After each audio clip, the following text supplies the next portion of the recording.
Hello and welcome, everyone. Thanks for joining us tonight. My name is Leanne. My pronouns are she, her. I am the programming manager here at the Barrick Museum of Art. Thank you all for joining us tonight. I would like to say a few words before I turn you over to Erica and Natasha. I would like to acknowledge and honor the Indigenous communities of this region and recognize that the museum is situated on the traditional homelands of the Nuwubi Southern Paiute people. We offer gratitude for the land itself, for those who have stewarded it for generations, and for the opportunity to study, learn, work, and be in community with this land. I would also like to acknowledge the ongoing partnership and collaboration between the museum and the Black Mountain Institute. It is always an honor and a joy to work with you. Seeing Seen is curated by Erica Vital-Lazare and invites us to share in the company of Black women through a range of media. Confronting and correcting both hyper and invisibility, Seeing Seen explores the contemporary and historical presence of Black women in their joy, their leisure, work, resilience, and the infinite spaces of memory and possibility. Erica, it was an absolute pleasure to work with you and installing the exhibition and being able to experience it with our community. And with that, may I hand you all off to Erica. And good evening. Thank you for joining us. We are honored to have with us this evening Natasha Tarpley. She's sailing in virtually from her sweet home, Chicago. And Natasha, good evening. Do you mind if I introduce you formally, going through your vitae, which is substantial? If you must. So Natasha Tarpley is a best-selling children's book author with over 20 years publishing experience. Her classic picture book, I have to do it, Natasha, forgive me. I Love My Hair. It's an ode to Black childhood and natural beauty. It has become a favorite among readers around the world. Her most recent picture book, The Me I Choose to Be, affirms the power of our children to choose and chart their own course. Natasha is also the co-creator of the award-winning children's narrative podcast, Opal Watson Private Eye, and is currently venturing into writing for children's television. And I hear there's some sort of project, Natasha, with Disney that you can tell us a little bit about later if you would like. But congratulations on that. And Natasha is also the co-founder of the children's media company, Lovely Day Media. Her work has appeared in the New York Times, the Washington Post, and Essence, among other venerated publications. Thank you for coming to celebrate this exhibit and this month of Black History and all months of Black History and Being. Thank you. Yeah, thank you so much for having me. I'm so excited to be here virtually, and I also will be in Las Vegas in a couple of months. So I'm excited to be there physically as well very soon. Thank you. Beautiful. Yes, you will be here as a sharing fellow at Black Mountain Institute, and we're all very lucky to have you here. I wanted to start with a question about I Love My Hair. And for those of us in Vegas, you may have come through the exhibit, and my artist statement says something very lofty about confronting and correcting the hyper and invisibility of Black women. But Natasha and I, we were talking on yesterday, a beautiful talk. And I shared with her that I simply wanted to fill the space with images of Black women as a reminder and as a reflection of the way that we see ourselves. And so Natasha, your work, I Love My Hair, is the lodestar of showing ourselves to ourselves. And I wanted to know if you could talk a little bit about Black hair as a site of Black being. I can tell you're a scholar. As I understand it, Abby, I wrote that book as a way to express not just something about hair, but about kind of the sense of joyfulness and connection, especially for kids, creativity, using your imagination, and really connecting with all those qualities within, for our kids, within themselves. I don't know if my mom signed on, and I hate to interrupt in this way, but I keep seeing things popping up in the chat. There's no audio, so I just want to make sure that everyone can hear me and everything. But I'll leave that to you guys. So anyway, I don't know if my mom is signed on tonight, but I always tell the story because she is one of the greatest inspirations for me in terms of how I got started. Not necessarily just writing that book, although she had a major role in that, but just as a writer too. I mean, she was one of the first people, she was the first person actually that helped me to connect what you saw in a book with who you were and what you experienced in your life. She would write these little stories about me and my siblings. I'm the oldest of 4. And she would write these little stories about what we did, what we were interested in, questions that we had. And it was for us an opportunity to see ourselves and our stories reflected in this way. So that made that first essential connection to kind of creativity and being for me. And then when it came to I Love My Hair, it really was a story that grew out of that ritual of hair combing that, as Black women and all women perhaps, and men, we share when we are sort of in that space of communion where we're caring for one another, where we're touching one another. And, it's such a sacred space. And for my mom, as the oldest of 4, this was my time where I had her to myself. I didn't have to share with my siblings. And it was also a connection point for me where as we combed my hair, she would make up these little stories, and we had this whole cast of characters, and we would make up stories about the people who lived in my hair. And so it was a very early experience with storytelling, with, again, making that connection with, your life and your interests. A lot of those characters were the people in our neighborhood. Some of them were fictional, but a lot of them came from our family and our real life spaces. So I don't know if that answers your question, but those are some of the things that have inspired me in that way. That's beautiful. I think that I'm sure you're familiar with Paul Marshall and her work, Brown Girl, Brown Stone, and she talks about the kitchen mothers, the stories that we hear from the women in our lives, and how we hear those stories and those acts of communion while we're sitting there getting our hair fried or braided.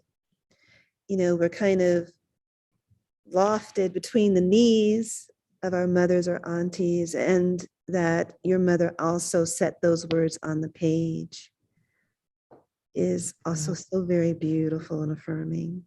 Yeah, it definitely was. Definitely. Where are you from originally? Chicago. Okay. I was born, raised in Chicago.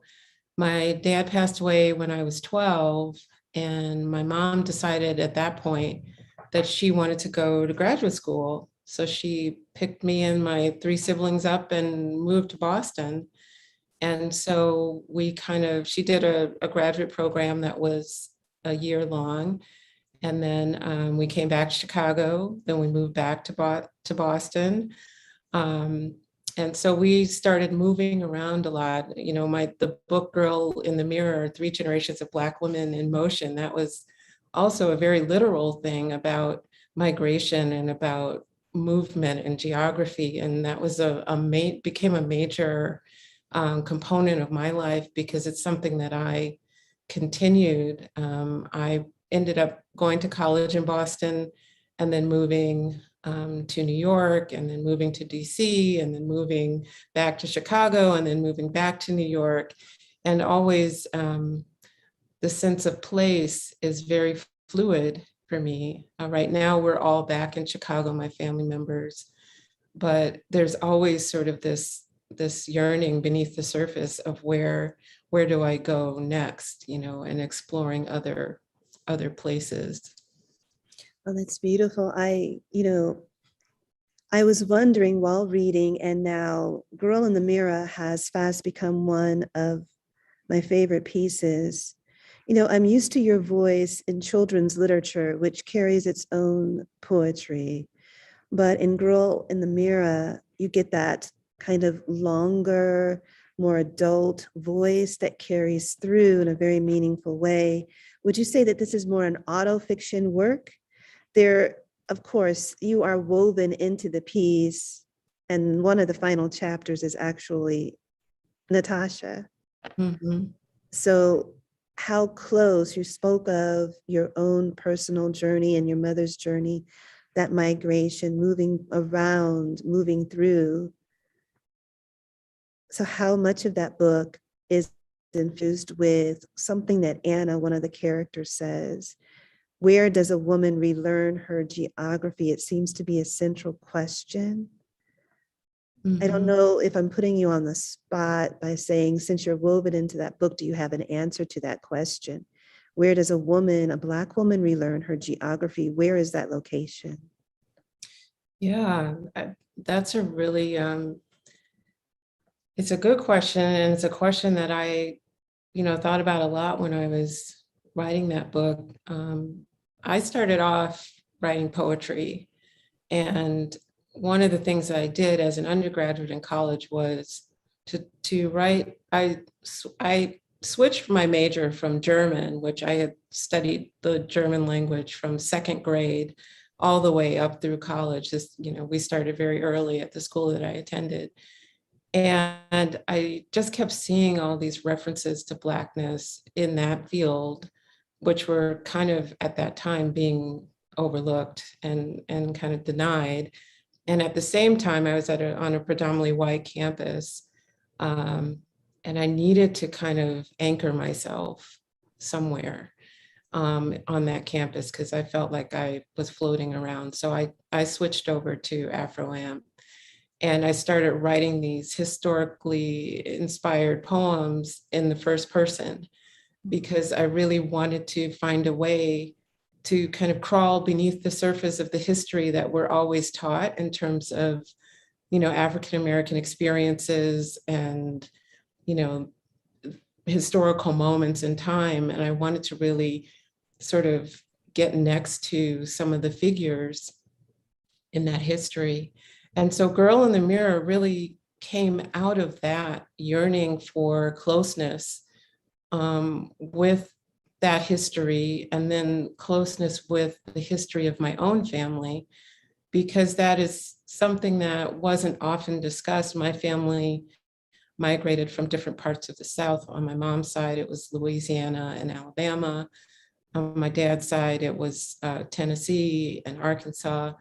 And I had very little connection to that part, but I always felt it. I always felt it and heard it in the voices, saw it in the mannerisms. I wanted to know more about that. So Girl in the Mirror was really a way for me to kind of explore that history.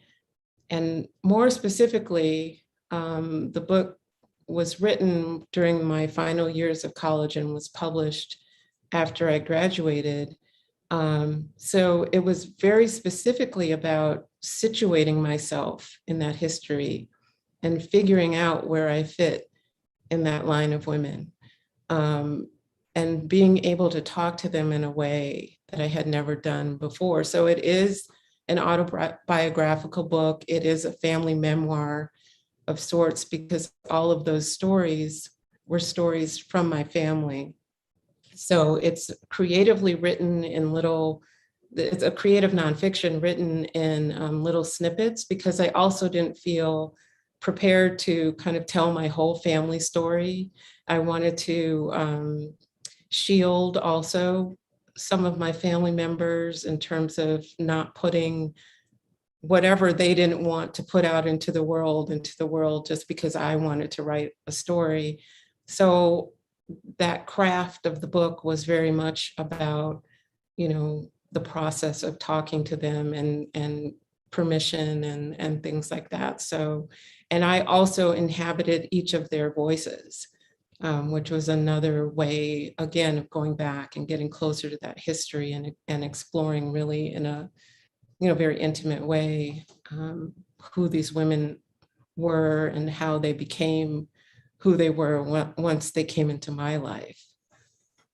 That's beautiful. That's beautiful that you would think of being in touch with those stories as being counter to what we were on the surface walked into a historical perspective that did not include us, and you had to get beneath that perspective and beside it.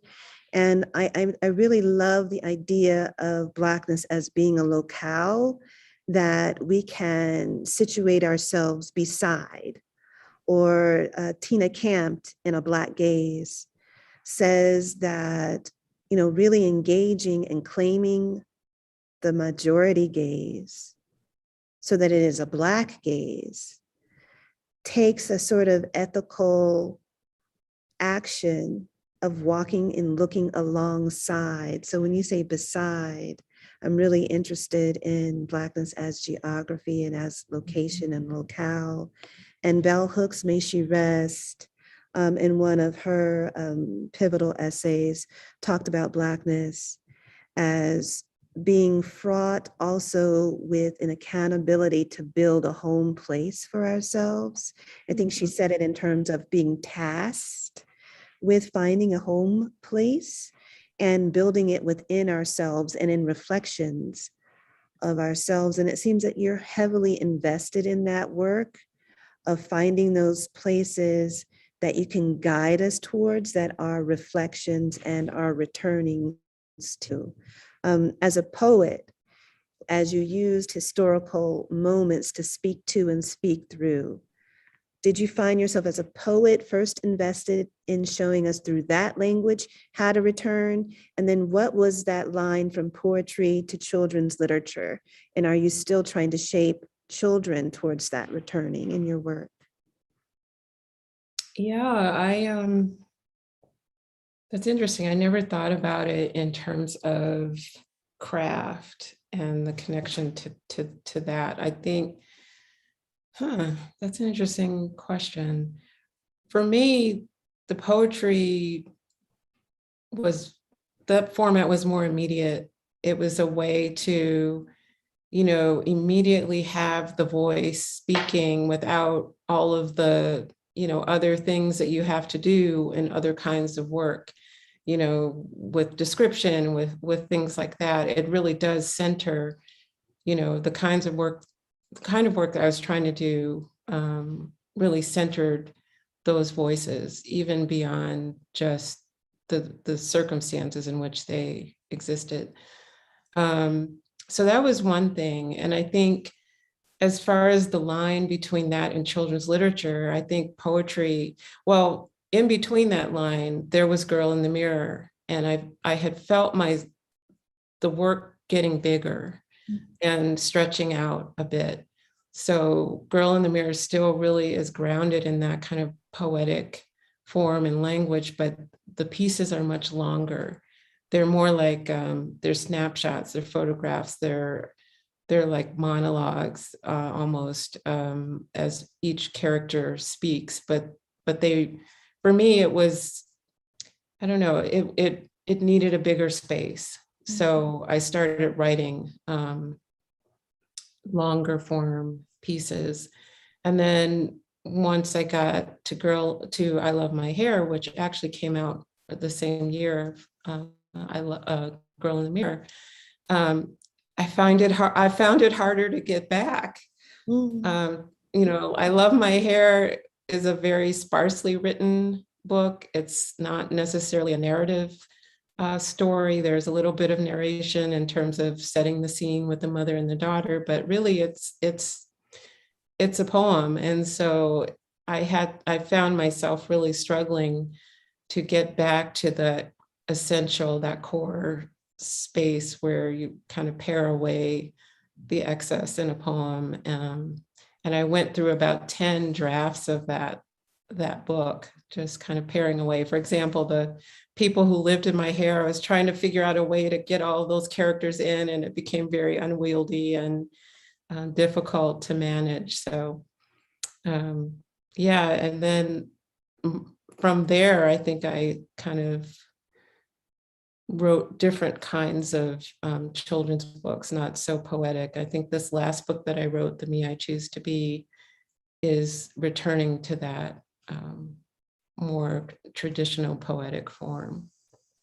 How have you found television writing fits into the poetry, fits into that space between children's literature and the beauty, the depth too of Girl in the Mirror? I love television writing for the immediacy, just the way I did have my poetry. I love that the writer is essentially speaking, like the characters are speaking. It's frustrating sometimes because I want to put in all the direction and everything.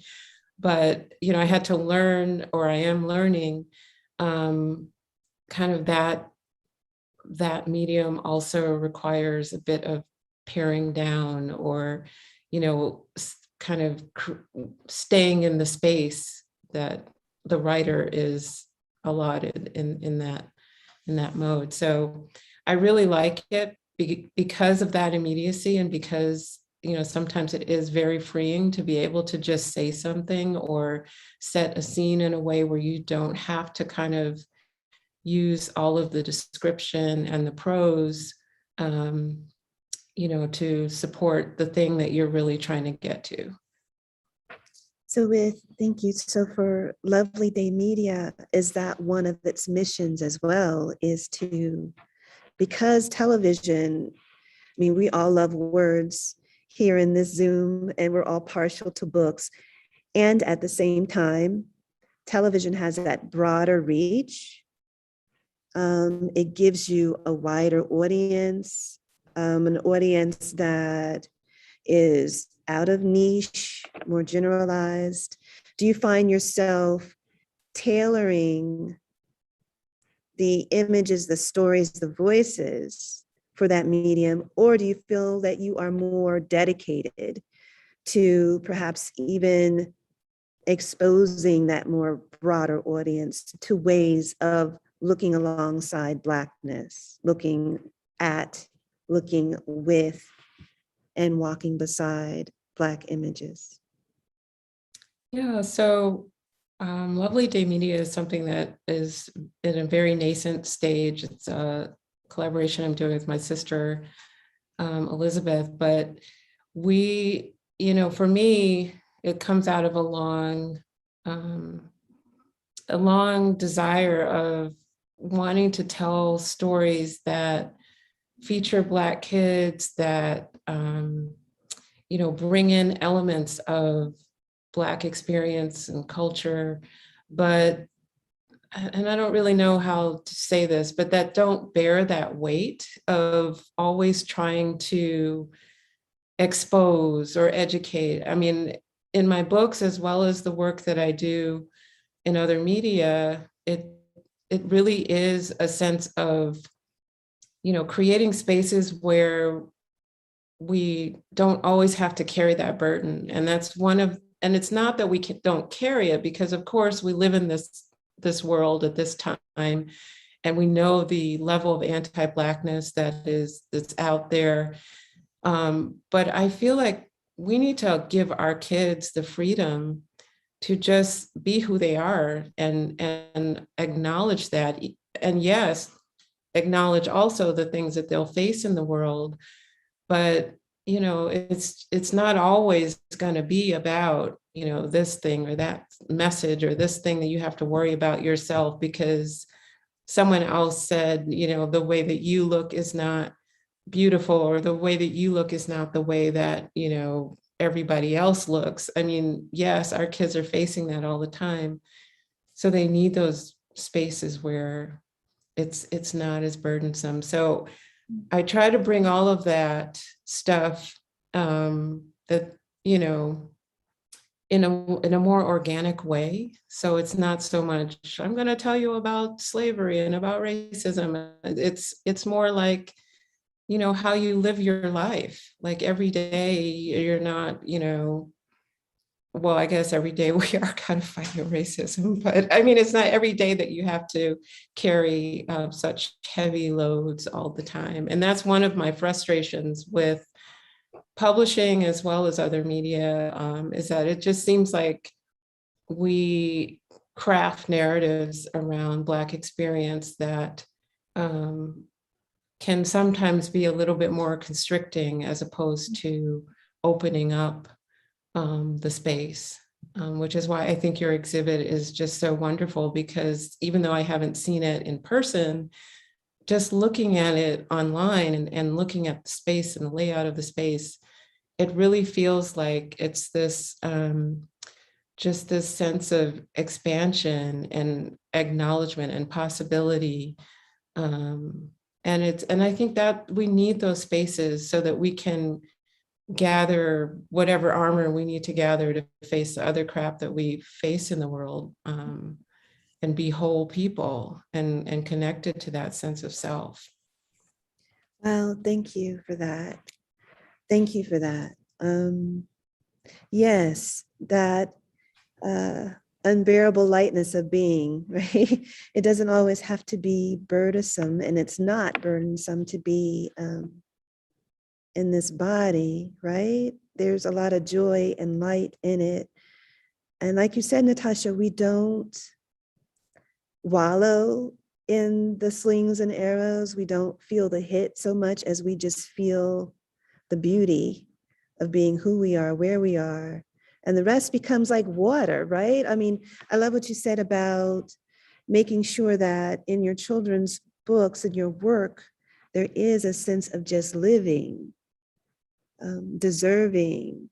It's not even a question that you pose. It's not a thesis to prove that you deserve life and happiness and to see your own beauty reflected. It just is. And so when you are writing for television or for the larger screen or for the covers of your books that will be held in the hands of children, I love thinking about those stories that give some space of possibility. Stories like being in the second grade and starting German lessons that carry you through college. I mean, that is what it is to be in this body, all these different facets, these nuances of choice and celebration and incident. I mean, it's surprising and not surprising that you had that experience. And it leaves so much, like you said, space open for others to acknowledge and fully enjoy and embrace all their nuances of having ridden horses when they were a child, of learning French, of spending summers in Georgia and in Accra, as what happens with your novel. So just that beautiful reflection of all facets of us. Can I ask you something that's almost political, but not? Okay. Okay. I don't know what it is, but okay. So were you outraged, or was that on your radar at all when the minority leader of the Senate said that we didn't really need the John Lewis Act for voter freedom because Black Americans vote just as much as Americans? Did you pique that whole brouhaha? And were you sort of disturbed by that delineation between Black Americans and Americans?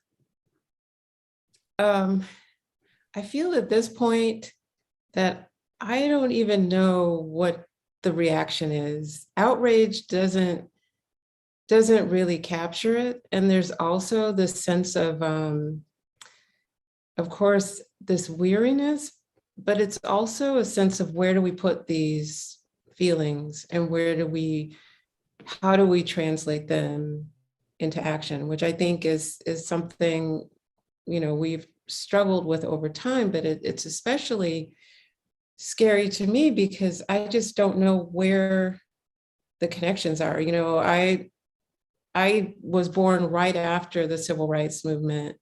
And I know that movement is very complicated. All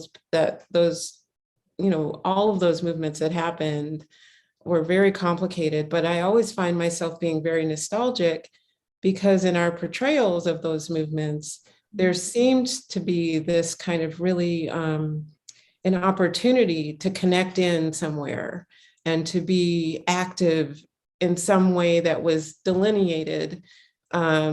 You can do this, you could do that. We're going to be doing this, we're going to be doing that. And I'm not saying that that's not happening right now. I mean, I think the work that's being done with BLM and, other groups is amazing and absolutely necessary, but I just don't know where I connect in. And I see all of these things happening on so many levels, in terms of the legal aspects, in terms of the stuff that we're exposed to every day on the television now.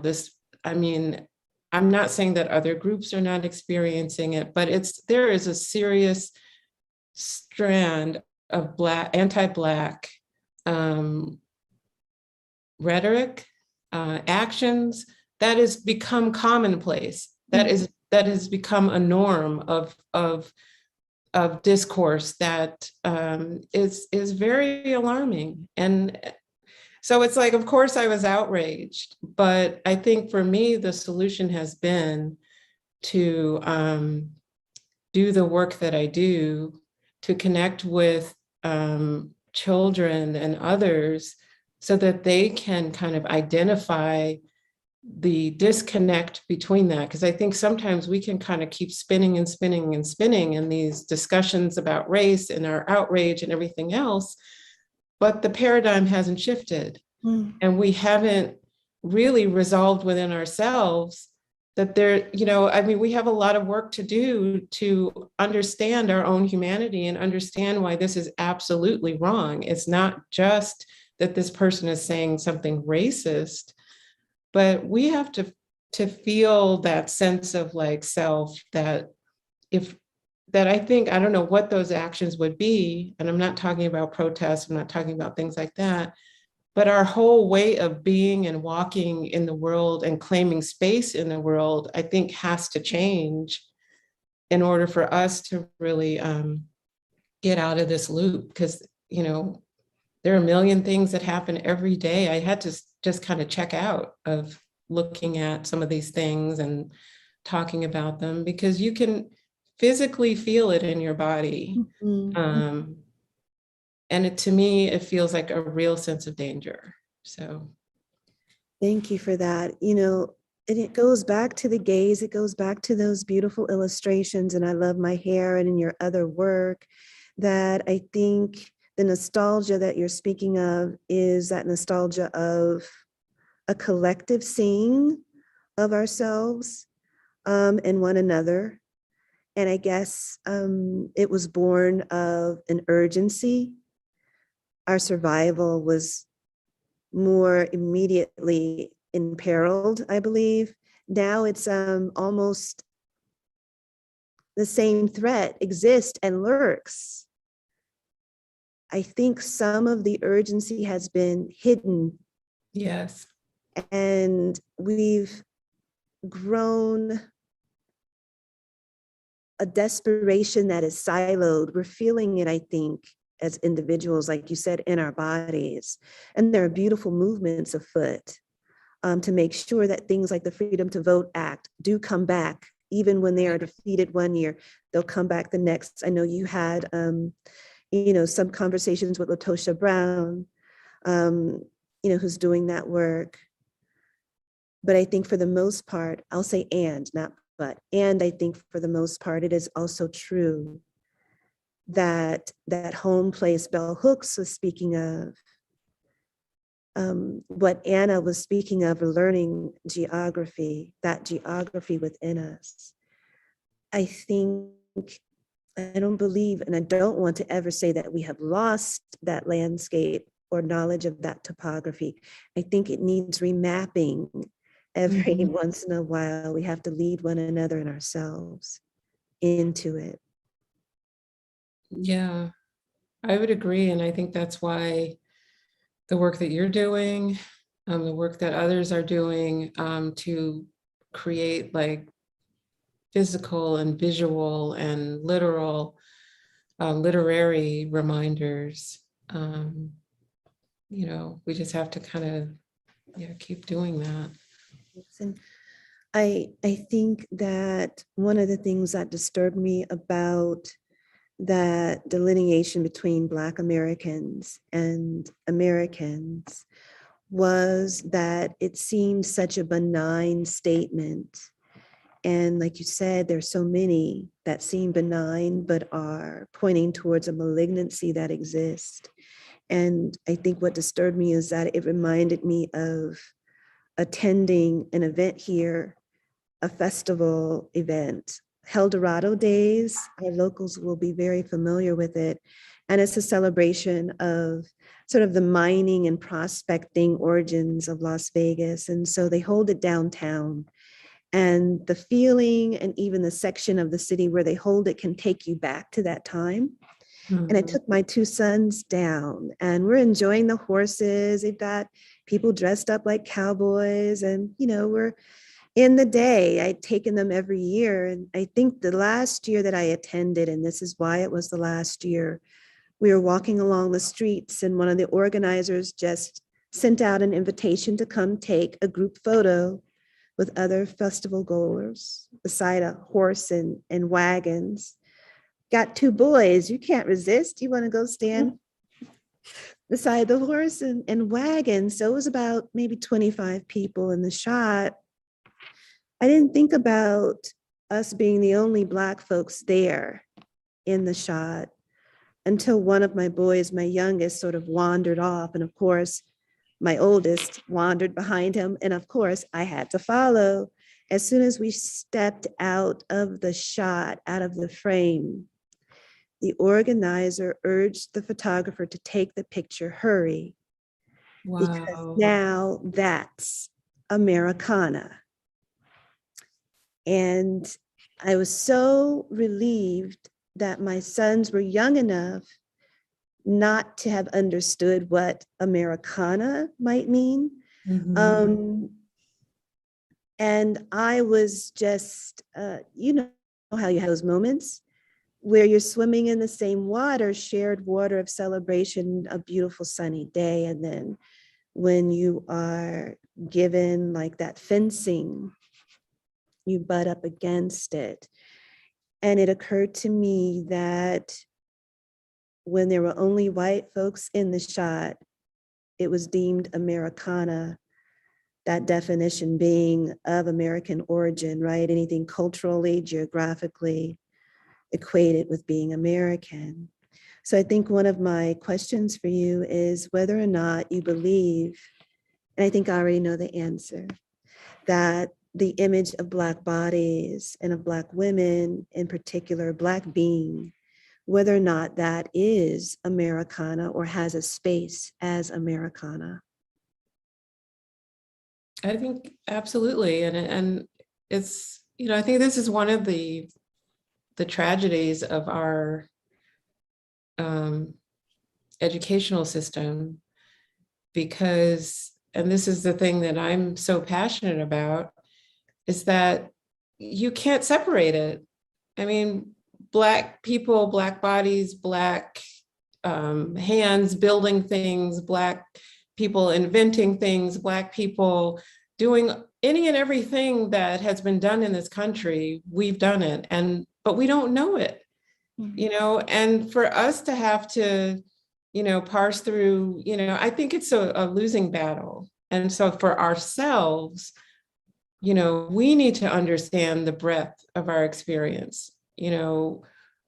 I was just in a location today where they were doing a Black History Month display and showing little images of people, interspersed between their company stuff. And so there was a Black woman who was credited as being the first female doctor in the United States. And I literally had to take a picture of that because those are not part of our narrative. And I think that we have a responsibility to not only educate ourselves, but to communicate this. This is what, going back to something I said earlier about us not telling our stories and sharing our stories with our children. And I think that is such a fundamental thing that should be happening in our family so that we can see the breadth of, even within our families, the experiences that we've had. So our kids don't go out there feeling so disconnected from everything, that they don't feel like they have a place there because they've never seen themselves in that space. So the short answer is yes, obviously, but it's hard for me to parse that because we are. I mean, you can't have Americana without us. I mean, that we are essential Americana, if we want to put it that way. I mean, it's a shared space. And I think the upset comes from not understanding that it's not a question of Black bodies, Asian Pacific bodies, Indigenous bodies replacing other bodies. It's a circle. We should all be under the same umbrella of part of the American landscape, part of the American story. I'm really excited about, Maya Angelou going on the quarter. I'm excited about Sally Ride being on that quarter, Wilma Mankiller being on that quarter, and Anna Mae Wong, my gosh, being on that quarter, and Nina Otero Warren being on that quarter. At the same time, I'm a little disturbed by the fact that Harriet Tubman was promised to be on the $20 bill. Yeah, and that hasn't happened. Right, but those are the ways that all of those images, all of our beings get included in that American story. But just a note on that too, and I feel the same way, but it also is making sure that we determine who those heroes are and not just something that someone else decides, okay, well, because I'm not saying, I'm not to take away anything from the legacies of the people that you just mentioned, but those can't be the only ones. I was just thinking about history and how history is created and how certain people rise to the top for whatever reasons. And then you hear their stories all the time. And then there are all these other people that we just never know about. We just never hear their stories. And then someone uncovers something. It's like, oh man, that person did this. So, how can we in a more consistent way excavate and, bring to light more of those stories so it doesn't just get centered around one or two people. So you're talking about also having stories told about the rebels, about the Claudette Colvins, as well as the, Rosa Parks, those who were behind the stories, whose stories may not have been so neatly packaged. We also need to know their lives and their personages and their images. Absolutely. So Yeah. the Stagecoach Marys, have more stories. Yes. Which I went home and told my boys about Nat Love and Stagecoach Mary after that incident. We're getting on to the hour and talking about Black image and Black Americana in this way. I really wanted to get a sense of the way that you lead through children's stories, kind of navigate and map children back to that home place through your language. So do you have a little something that you can read and share with us? Yes, please tell me if you cannot see this or it's not clear, but I'm going to read from this new book, The Me I Choose to Be. And speaking of Maya Angelou, she was a primary inspiration for me for this book in a lot of ways. I mean, just that sense of that declaration of, you know, one of the famous poems, Still I Rise, you know, that anthem, that repetition of, you know, that kind of boldness and sassiness. I really wanted to create that kind of feeling in this book. And in terms of what you said, as far as leading kids to this space, my first goal is to lead them to center within themselves and to discover and connect with who they are, because there's so much in the world that tells them otherwise, that they're not beautiful, wonderful, what have you. And I'm not talking about physical qualities, but just so that you can start to develop that sense of self and that sense of confidence, and being able to take that with you out into the world, so that if you face that kind of assault, you know that there's something going on with that person other than that's lies with that other person in terms of their perceptions of you, because you know something about who you are and where you came from. So this book is written, it uses a very simple poetic form written in repetition. The main, almost like a song, the main theme is, the main kind of refrain is, and this is the beginning, some may think they know who I am, but here's what you must understand. My creativity and curiosity flow without end. And if I meet an obstacle, I just begin again. I am a planet, a limitless galaxy, and I am the me I choose to be. And I'm just going to skip around to a couple of spreads that I really like. The illustrations were done by Creative Soul, Regis and Karen Bethencourt. They are really wonderful photographers out of Atlanta. This is one of my favorite spreads. Sorry, it begins on another page.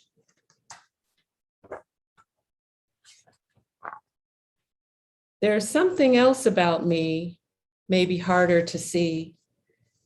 I am not that cool.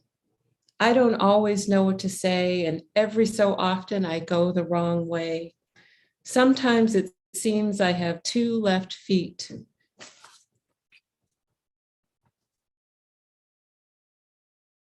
think that kid is so cute. But that just means I am a free spirit. I move to the rhythm of my own heartbeat. And then I'll just end with this one because it seemed very appropriate to this idea of seeing and being seen. It says, I am a star dancing across the night sky. I am the night sky, unnoticed as stars fly by.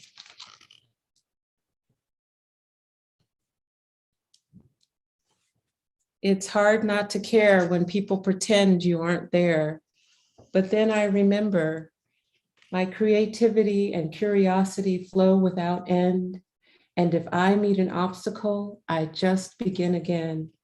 I'm a planet, a limitless galaxy, and I am the me I choose to be. Little girl painting her world.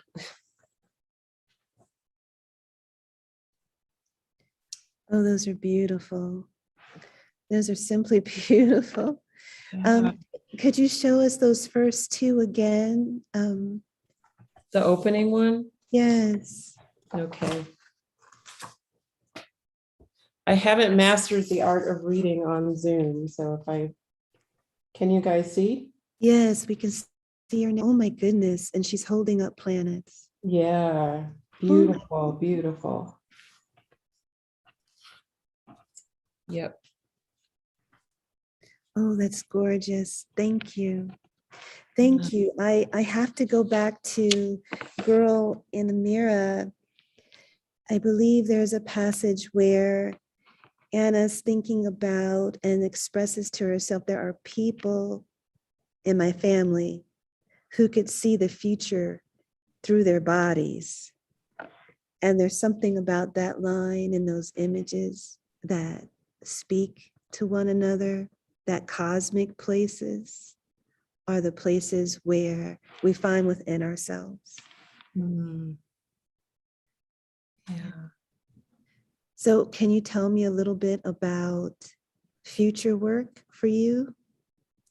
I'm working on a few new kids projects, kids book series. One of which is a spin-off series from I Love My Hair, which features the protagonist, Kiana, in her own series. So it's not about hair, it's just about this little girl and her life and her family. And she has very big ideas and things that she wants to achieve in her life. And it's really just about her. I also have a middle grade supernatural series that that I'll be working on, and potentially a new podcast. I'm so happy you mentioned Opal Watson because she needs more love. But Opal Watson is an African American girl from Chicago who is a detective. Like, she's decided that she's going to be a detective, and she solves mysteries in her community. And she also has a visual impairment. She has a retinitis pigmentosa, I believe is the correct term. And so she's working with that, I don't want to say disability, but she has a different way of seeing the world as a result of that. So, yeah. Oh, I can't wait to partake in those. And I have to also say, as we end, there are a lot of questions as to where to get the Me I Choose to Be. Amazon, the Writer's Block, in particular, our favorite independent bookseller here. And such literature is not just for the little ones, it's also for those of us who need those visits, those visitations to the planet and to the parts of ourselves, our younger selves, that remembers those visitations. Yes. And I was also telling you, Natasha, that my mother loves your book. I Love My Hair in particular. You know, as we get older, we gravitate towards what's true. It can be found in children's literature that's written with the love that which, you know, you write with. And so thank you. There's also that cosmology, the planets and the visitation in I Love My Hair. You see strands of it there too. Mm-hmm. No pun intended. So I can kind of, when you get here to Vegas, we've got much to talk about, and I hope we can do this again. Absolutely. Thank you so much. This was so much fun. And I'm looking forward to meeting you in person in the spring. Thank you. In the spring. Thank y'all. Also, Natasha is featured on a segment of Black Mountain Radio. That segment will air March 6th.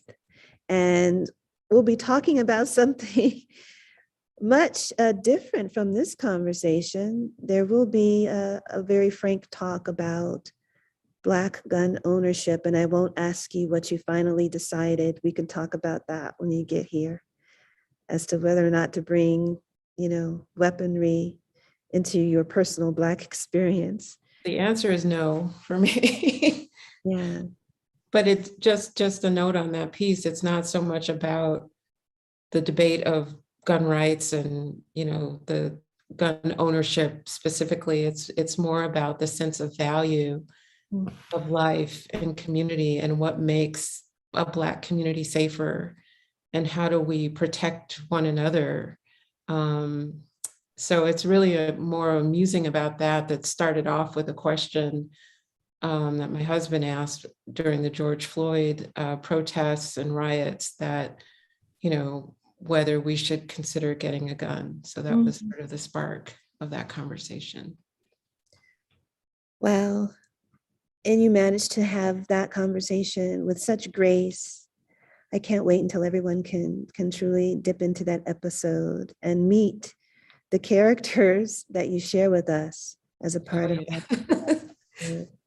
So thank you. And I hope that the South Side of Chicago is something that you'll write about a little bit to your experiences there. I know, you're such a lovely storyteller, and you tell the truth. And so I look forward to those stories as well. And I want to thank everybody for joining us. Thank you, guys. Thank you. Thank you. That was so much fun. Thank y'all. Good night.